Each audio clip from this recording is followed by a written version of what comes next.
पर्वत है उस पे आपका जो प्राचीन मंदिर है उस पे अवैध कब्जा हुआ है, जी जी। तो उस पे आपकी क्या विचारधारा है? बस आपने इस समय का जो ये टॉपिक लिया है वो बिल्कुल करंट टॉपिक है। इस समय बहुत इसके ऊपर चर्चा चल रही है संसद तक में भी। देखिए ऐसा है कि गिरनार पर्वत है क्या, सबसे पहले हमें जानना पड़ेगा। जी। 22वें तीर्थंकर भगवान नेमिनाथ, उनके चचेरे भाई नारायण कृष्ण गुजरात के जूनागढ़ में वहां की राजकुमारी से शादी करने के लिए जा रहे हैं। ठीक है। राजुल कुमारी से। अच्छा। अब वहां पर जानवर बंधे देखे उन्होंने, उनका क्रंदन सुना, शोर सुना उनका, तो उन्होंने पूछा अपने सारथी से कि ये जानवर किस वजह से बांध रखे हैं। जी। बोले साहब 56 करोड़ आपके कुटुंबी आने हैं बिया में, तो भोजन के लिए है। बोले कोई अपने स्वाद के लिए इन निर्दोष पशुओं की जान ले लेगा? नहीं। वहां से उन्हें वैराग्य जागा। अच्छा। वहां से वैराग्य जाग के उन्होंने वहीं सब त्यागा और त्याग के वहीं जूनागढ़ में स्थित गिरनार पर्वत की ओर अपना रुख करा। उस समय उस पर्वत को उज्जैंतगिरी बोलते थे। अच्छा। अच्छा, तो उन्होंने वहां शादी नहीं की? नहीं, शादी नहीं करी।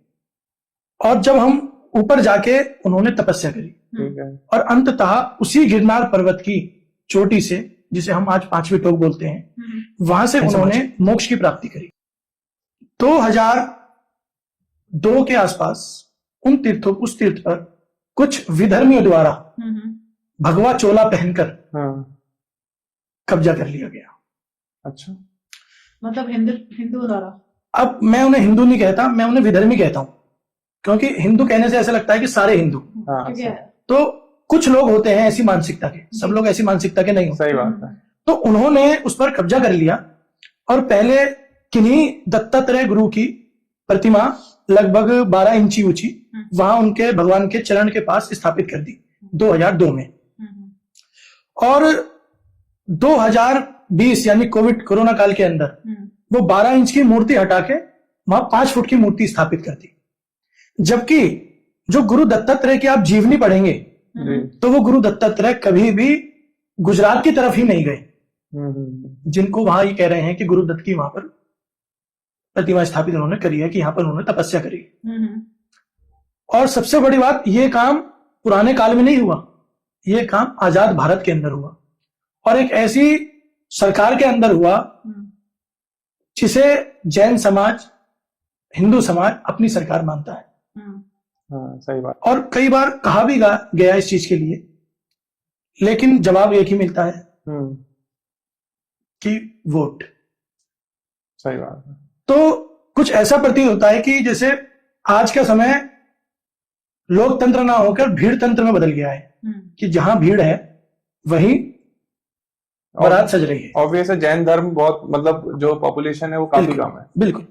तो देखिए पॉपुलेशन भले ही कम है, देखिए हम लोग, हमारे अभी एक साधु हैं पुलक सागर जी, उन्होंने भी ये बात कही थी अपने मन से कि हम लोग क्वांटिटी में विश्वास नहीं रखते, क्वालिटी में विश्वास रखते हैं। हम लोग तो किसी पे आज तक पूरे इतिहास के अंदर अगर उठा के देखा जाए तो जैन समाज में कोई ये नहीं कह सकता या बाहर कोई ये नहीं कह सकता कि जैन समाज के व्यक्तियों ने किसी मंदिर, मस्जिद, मठ, उपासना स्थल पर, गुरुद्वारे पर कब्जा करा हो। लेकिन समय भाई आपके माध्यम से मैं तो अपने जो मेरे भाई बहन हैं वैदिक समाज के, हिंदू समाज के, मैं तो उनसे एक ही आग्रह करूंगा कि आपको ऐसे समय में हमारे साथ आना चाहिए। जैसे भगवान राम के मंदिर में हम आपके साथ खड़े हैं, जबकि वहां पर भगवान ऋषभ देव के लिखे हुए चांदी के सिक्के निकले खुदाई में, और ऐसा आर्किटेक्चर निकला जो पूर्णतः जैन धर्म से रिलेट करता है। जब मथुरा कंकाली टीले की खुदाई हुई तो वहां पर सैकड़ों की तादाद में जैन प्रतिमाएं निकली तीर्थंकरों की, जो आज भी वहां के म्यूजियम में रखी हैं।